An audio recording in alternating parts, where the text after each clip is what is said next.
Dans sa politique étrangère, la République du Congo, sous l'impulsion du président Denis Sassou Nguesso, a toujours œuvré en faveur d'une diplomatie d'ouverture, tournée vers le renforcement des relations d'amitié et de coopération avec les autres États du monde.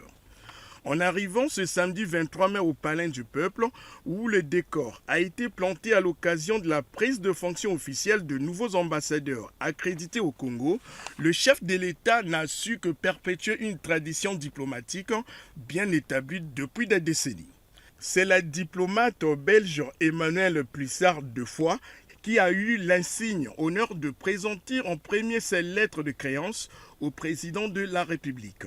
Elle place son mandat sous les signes de la poursuite de l'excellente coopération que son pays entretient avec le Congo, axée notamment sur le renforcement du dialogue politique et la diversification des échanges économiques. Le royaume de Norvège renforce sa présence diplomatique au Congo avec l'arrivée à Brazzaville du nouvel ambassadeur, extraordinaire et plénipotentiaire, en la personne de Beken Jorn Kuhlmann.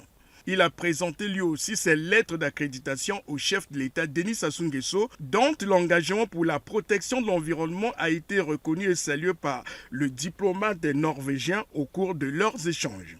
C'est avec une émotion profonde et un sentiment de fierté que son Excellence El Berak Najwa a pris sa fonction en qualité de nouvel ambassadeur du Royaume du Maroc au Congo. Après les entretiens avec le président de la République, elle a quitté le palais du peuple porté par une conviction renouvelée, celle que l'amitié entre les deux pays est demeurée solide, sincère et appelée à s'épanouir. Le Vatican va être représenté au Congo par Reverend Kizito Ouedraogo, reçu également en audience par le chef de l'État congolais. Le Congo et le Saint-Siège entretiennent des relations exemplaires depuis 2017, année à laquelle les deux parties ont signé un accord cadre couvrant plusieurs domaines, notamment diplomatiques, politiques, sanitaires et éducatifs. La dernière diplomate à franchir le perron du Palais du Peuple ce 23 mai 2026 a été son Excellence Zoé Warenvo, ambassadrice du Royaume-Uni et d'Irlande du Nord. Elle a pris l'engagement de renforcer les relations étroites entre le Congo et ses pays en accordant une attention particulière à la protection des forêts du bassin du Congo.